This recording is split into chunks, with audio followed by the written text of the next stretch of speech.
आलोक जी, आपने शायद शहजाद को नहीं सुना होगा, बहुत सारे आरोप उनकी ओर से लगाए गए हैं कांग्रेस पार्टी के ऊपर, अपना पूरे रिसर्च के साथ स्टूडियो में पहुंचे हुए हैं। लेकिन यहां पर बीजेपी का यह भी सवाल है कि ईडी के एक्शन से लोकतंत्र खतरे में है, जो आरोप आप लोग लगा रहे हैं, या फिर गांधी परिवार? क्या है इस पर जवाब आपका? देहात में कहावत है कि भ्रष्टाचार के और ईडी के दुरुपयोग के ऊपर कि छाछ तो बोले ही बोले, छालनी भी बोले, जिसमें 72 छेद। बीजेपी जो भ्रष्टाचार में अकंठ डूबी हुई है, बीजेपी के राज में जब सीबीआई का दफ्तर दिल्ली पुलिस रात को 2 बजे घेर लेती है कि कल कहीं राफेल में एफआईआर ना हो जाए, उसके बावजूद बीजेपी सवाल पूछे तो बीजेपी की हिम्मत को दाग देते हैं। अब बात आती है कि कौन खतरे में है और कौन नहीं है। गांधी फैमिली न कभी खतरे में पहले थी, ना आज है, ना भविष्य में रहेगी। आज जिस तरह से तमाम विपक्ष की सरकारें, विपक्ष के नेता और चुनावी राज्य, महाराष्ट्र का चुनाव होगा तो शरद पवार जी को ईडी का नोटिस चला जाएगा, फिर बाद में कहेंगे नहीं उसकी कोई जरूरत नहीं थी, गलती से चला गया है। किसान अगर आंदोलन पर आएंगे तो इनकम टैक्स के नोटिस चले जाएंगे हजारों किसानों को, लेकिन उसके बाद क्या होगा किसी को नहीं पता है। मुकुल राय हो, शुभेंदु अधिकारी हो, हेमंत बिश्व शर्मा हो, नीतीश कुमार हो, जिनको इन्होंने पानी पी पी के कोसा, वो सब बीजेपी ज्वाइन करते हैं और सब समाप्त हो जाता है। हम तो कह रहे हैं भाई, आपकी 8 साल से सरकार चल रही है, आपको लगता है गांधी परिवार खतरे में है, अगर बीजेपी को ऐसा लगता है तो 8 साल से आप लोग पकौड़े चल रहे थे क्या? आप लोग जांच क्यों नहीं करा रहे? भाई 10 साल से केस है, प्रिलिमिनरी इंक्वायरी चल रही है अभी। आप दिल्ली पुलिस को और तमाम पैरामिलिट्री फोर्सेस से नई दिल्ली को पूरी तरह से छावनी में तब्दील कर देते हैं। मैं पूछ रहा हूँ, एबीजे शिपयार्ड की जांच कहां तक पहुंची? ड्रग्स गेट, लाखों करोड़ का ड्रग्स पिछले 2-3 साल में पकड़ा गया है, आया कितना है पता नहीं। नोटबंदी में आज कौन जेल के अंदर है? मुझे याद है 13,000 करोड़ के साथ अहमदाबाद में एक व्यापारी जिसके लिंक बीजेपी से तब उसने स्टूडियो में कबूल किया था, आज कहाँ है वो? रमन सिंह के बेटे, वसुंधरा के बेटे, पीयूष गोयल का शेयर कांड, पनामा लिंक्स, कहीं पर कोई जांच चल रही है? और तो और देश के प्रधानमंत्री, माननीय प्रधानमंत्री, व्यापारियों को साथ ले जाकर बगल में बैठाकर और एसबीआई के डायरेक्टर्स और तमाम चेयरमैन को बैठाकर ठेके दिलवाते घूमते हैं। इसकी जांच कब होगी? लेकिन नहीं होगी।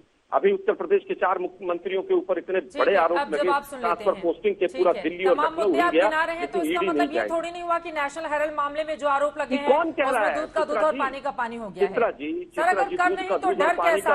ये देश को जानने का हक है ना। अगर कहीं कर नहीं है, यानी कि अगर कहीं गलत नहीं किया, तो फिर डर किस बात का? ये भी आरोप आप लोगों के ऊपर लग रहे हैं। चित्रा जी 1 मिनट, मैं केवल ये कह रहा हूँ, जानने का हक पूरे देश को। हम तो कह रहे हैं कि ईडी जल्दी से जल्दी जांच करे, क्यों नहीं करती? ठीक है, क्यों नहीं करती? क्योंकि गांधी परिवार और कांग्रेस को कटघरे में जबरदस्ती खड़े करके रखना है। महंगाई, बेरोजगारी, चीन घुस के बैठा हुआ है, नेपाल घुस के बैठा हुआ है।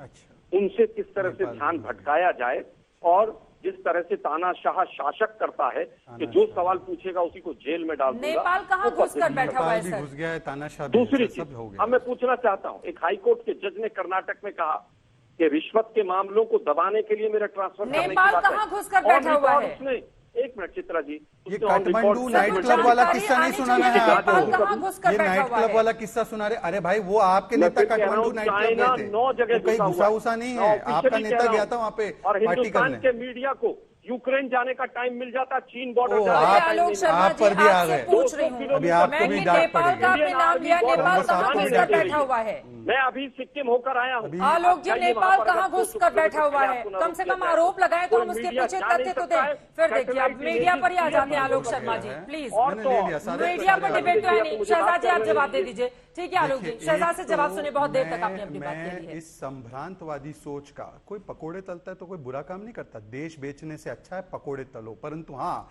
कांग्रेस को मैं पूछना चाहता हूं, या तो आरोप हम पे ये है कि हम विंडिक्टिव है, या तो हम 8 साल से कुछ नहीं कर रहे। ये एक श्वास में इतनी हिपोक्रेसी लाते कहां से? देखो भाई इनकी हिपोक्रेसी। अब दूसरी बात, अब बीच में नहीं बोलिएगा, एक एक करके शांति से, शांति शांति, अनुलोम विलोम कीजिए। देखिए दूसरी बात, नेपाल कहां घुसा है? आपके पार्टी नेता के पार्टी कैलेंडर में घुसा होगा और कहीं नहीं घुसा है। परंतु मैं आपको 2-3 बातें पूछना चाहता हूं। देखिए, आपने अभी जो कहा है विंडेटा विंडेटा विंडेटा, आप मुझे 8 वर्षों में एक केस बता दो ना जहां पर कोर्ट ने कहा है ये लो मोदी सरकार आप वेंडेटा कर रहे हो, उल्टा आप हाई कोर्ट सुप्रीम कोर्ट गए, वहां पे कोई राहत नहीं मिली। दूसरी बात, अभी मैंने बोला आपके आने से पहले आलोक जी, सत्येंद्र, आप क्योंकि दिल्ली के नेता है, सत्येंद्र जैन पर जब यही ईडी कार्रवाई करती है तो आप कहते हैं very good Satyendra Jain resignation दो। वो वाले भी बोलते हैं कि सोनिया गांधी के खिलाफ कार्रवाई, very good, Sonia Gandhi resignation दे।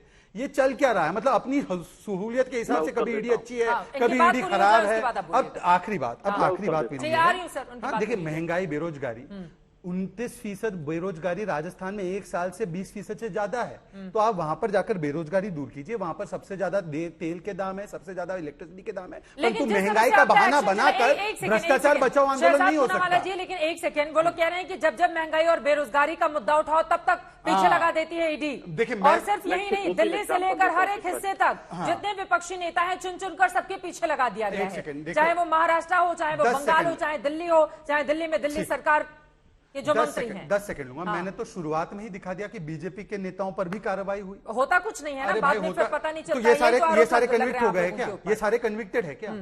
अब इनके यहाँ कन्विक्टेड नहीं हुआ तो हमको ये फटकार लग रही है कि कन्विक्ट क्यों नहीं किया। वहां पर कन्विक्ट नहीं हुए, कानून के हिसाब से चल रहा है, वो क्यों कन्विक्ट? ऐसे थोड़ी होता है। जरा एक बार बड़े वाले कैमरे से दिखाइए, इनके इतने सारे ये पेपर्स लेकर आए हैं। और ये केवल कांग्रेस की फाइल, ये कांग्रेस की फाइल खुली है, टीएमसी और आम आदमी की अलग फाइल है। टीएमसी और वो आते नहीं है आम आदमी पार्टी। ये 4 मस्केटियर ऑफ करप्शन है, 3 के बदले 4 हो गए हैं। ये चौथा मस्केटियर तो आता ही नहीं मेरे साथ डिबेट में, इसलिए उसकी फाइल खुल नहीं रही आम आदमी पार्टी की, उसकी भी खोल दूंगा। बाकी सबकी फाइल लेकर आए हैं। सबकी फाइल लेकर आया हूं। और इनके पास मेरी फाइल हो ना तो जाकर कोर्ट में साबित कर दे। आपको नेशनल हेराल्ड की एक बात बताता हूं, ये जो मामला है ना नेशनल हेराल्ड का, जिसमें आदेश आया, ये सुब्रमण्यम स्वामी ने जाकर प्राइवेट क्रिमिनल कंप्लेंट की थी, इनकी सरकार थी तब। ये भी आज कर सकते हैं भाई, कोर्ट तो बिके हुए नहीं है ना। चलिए मीडिया को गाली दे रहे थे, अभी आपको सिखाते मीडिया में क्या करना है, कोर्ट में जाकर कर दे। इनके चिदम्बरम, सिंघवी, कौन कौन से बड़े बड़े वकील है। आखिरी बात, मेरी आखिरी बात, ये देखिए, ये ईडी का मतलब पता है इनको क्या चाहिए? Entitlement to do dacoity, entitlement of डाइनेस, कि मैं डाका डालता रहूं और कोई मुझे पकड़े ना। ऐसा नहीं हो सकता।